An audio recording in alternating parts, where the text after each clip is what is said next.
Aprendió pronto a desaparecer, no saliendo de la habitación, sino quedándose quieto dentro. Cuanto más silencioso se volvía, más seguro se sentía el aire. Las miradas lo recorrían, las voces seguían su camino. Años después, ese silencio lo seguía a todas partes, en el trabajo, en casa, incluso cuando hablaba, como si ser invisible se hubiera convertido en su lengua materna. Sus días eran ordenados, predecibles, casi pacíficos desde fuera. Despertaba antes de que el mundo se moviera. La habitación seguía a oscuras. El aire, intacto, se movía con cuidado, como si el sonido mismo pudiera causar problemas. Café preparado, una taza, siempre lo mismo, sin prisas, sin demoras. En el trabajo, escuchaba más de lo que hablaba. Asentía en los momentos oportunos. Sonreía cuando se esperaba. La gente lo apreciaba. Confiaban en él. Simplemente rara vez lo notaban. Completaba las tareas en silencio. Nunca llegaba tarde. Nunca exigía. Útil, pero reemplazable. De noche, se sentaba solo, bajo la tenue luz, de esas que suavizaban los bordes afilados, de esas que hacían que las sombras se sintieran familiares. El ruido de la calle zumbaba a lo lejos, nunca lo suficientemente cerca como para interrumpir. Se dijo a sí mismo que lo prefería así. Menos atención significaba menos riesgo. Menos visibilidad significaba menos heridas. Aún así, algo persistía bajo la calma. Un dolor silencioso. Sin nombre. Sin reclamar. Como una frase que empezó hace mucho tiempo y que nunca se le permitió terminar. Siempre empezaba igual. Una habitación llena de ruido. Risas que se desbordaban. Movimiento. Voces demasiado juntas. Y entonces, esa familiar opresión en el pecho. No era exactamente miedo, más bien encogimiento, como si algo dentro de él diera un paso atrás. Sus pensamientos bajaron el volumen. Sus hombros lo siguieron. Su respiración se volvió pausada. Cada palabra se sentía pesada, como si hablar requiriera un permiso que nunca tuvo. Esperó una pausa que nunca llegó. Así que permaneció en silencio. Más tarde, solo, las preguntas volvieron. Silenciosas, insistentes. ¿Por qué le parecía peligroso ser visto? ¿Por qué la atención le parecía exposición en lugar de calidez? Los recuerdos afloraron sin previo aviso. Nada dramático. Nada violento. Solo pequeños momentos, dispersos e inacabados. Una mano alzada en la infancia, dejada colgando demasiado tiempo. Un dibujo colocado cuidadosamente sobre una mesa, nunca mirado. Una historia contada 2 veces, interrumpida ambas veces. Nada cruel, nada ruidoso. Solo ausencia donde algo debería haber estado. Su mente aprendió rápido. Ser notado lo llevaba a la decepción. Ser invisible le parecía más seguro. Así que se adaptó. Silenciosamente.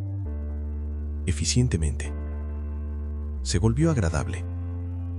Fácil de mantener. Fácil de pasar por alto. Aprendió a mimetizarse con los demás. A asentir en lugar de preguntar. Cómo anticipar necesidades sin tener ninguna propia. Los elogios lo inquietaban. Lo sentían temporal. Poco rifleble. Como algo que podía desvanecerse si se equivocaba. El silencio, en cambio, le resultaba familiar. Predecible. Estable. Cuando algo salía bien, esperaba a que lo descartaran. Cuando llegaba el éxito, Lo trataba como un error que aún no se había corregido. Cuando alguien lo observaba demasiado tiempo, sus pensamientos corrían hacia adelante, buscando defectos, buscando razones por las que podría ser indeseable. Trabajaba más de lo necesario. Se quedaba más tiempo del requerido. Perfeccionaba cosas que nadie le había pedido que perfeccionara. No para tener éxito, sino para justificar su existencia. El descanso lo incomodaba. La quietud se sentía merecida solo después del agotamiento. La tranquilidad se sentía sospechosa. Y cada vez que necesitaba algo, su pecho se oprimía de nuevo. La misma presión familiar. Necesidad significaba riesgo. Riesgo significaba rechazo. Así que se lo tragó. Otra vez. Y otra vez. Se dijo a sí mismo que era independiente, autosuficiente, fuerte. Pero debajo de esa historia había algo más. Un patrón moldeado por años de aprendizaje silencioso. La creencia de que desear era peligroso, que ser visto requería un pago. La mente es así de astuta. Disfraza la supervivencia de comodidad. El momento llegó en silencio. Sin colapso. Sin tierras. Solo reflexión. Una noche. Tarde. La luz se filtró por una ventana. La mitad de la habitación brillaba. La mitad se perdía en la sombra. El polvo se movía lentamente en el aire. El tiempo parecía suspendido, como si el mundo contuviera la respiración. Se quedó quieto, sin buscar, sin correr. Captó su reflejo en el cristal. No su frase, sino su silueta. Una forma entre la luz y la oscuridad. Y de pronto, todo tuvo sentido. La voz en el interior no era cruel. Nunca lo fue. Era cuidadosa, mesurada, siempre buscando seguridad. Pertenecía a alguien más pequeño, alguien más silencioso, alguien que aprendió pronto que ser invisible dolía menos que ser ignorado, que ese encogimiento reducía el riesgo, que ese silencio evitaba la decepción. Esta era la sombra que cargaba. No era Maíbla. No estaba quebrada. No era débil.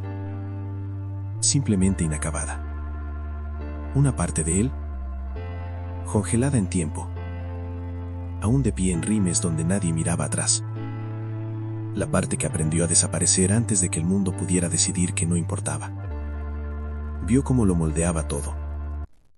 La vacilación, la contención, la constante autoevaluación.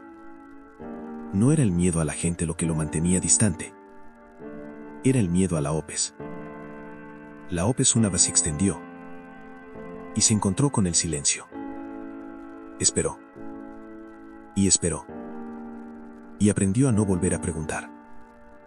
La OPES se volvió peligrosa. La expectativa se convirtió en dolor. Así que su mente se adaptó. Eligió el control sobre la conexión, la observación sobre la participación, la seguridad sobre la presencia. Ahí de pie. No sintió enojo hacia esa parte. Solo comprensión. Esa voz no intentaba lastimarlo. Intentaba protegerlo de revivir una antigua ausencia. Por primera vez. No la rechazó. No la silenció. La dejó existir. En la luz. En la sombra. La verdad aterrizó suavemente. Sin drama. Sin urgencia. Pero se quedó. La mente no persigue la felicidad. Persigue la familiaridad. Incluso cuando la familiaridad duele. Ahora entendía por qué la invisibilidad se sentía segura. Por qué encogerse se sentía natural. Por qué permanecer silencioso se sentía como control. Nunca fue debilidad. Fue adaptación. Su silencio una vez lo mantuvo sabo. Redujo la decepción. Suavizó el rechazo antes de que llegara. Lo ayudó a sobrevivir en Rimes donde la tensión era inestable. Pero sobrevivir no es lo mismo que vivir. Lo que lo protegía entonces, ahora lo limitaba. El mismo patrón que lo ocultaba del dolor, también lo ocultaba de la conexión. El silencio, cuando se elige inconscientemente, no permanece neutral. Poco a poco se convierte en una caixa. Empezó a ver el precio. Momentos que pasan sin presencia. Oportunidades que se desvanecen sin resistencia. Conexiones que permanecen superficiales porque nunca las aprovechas del todo. Ser invisible nunca fue su identidad.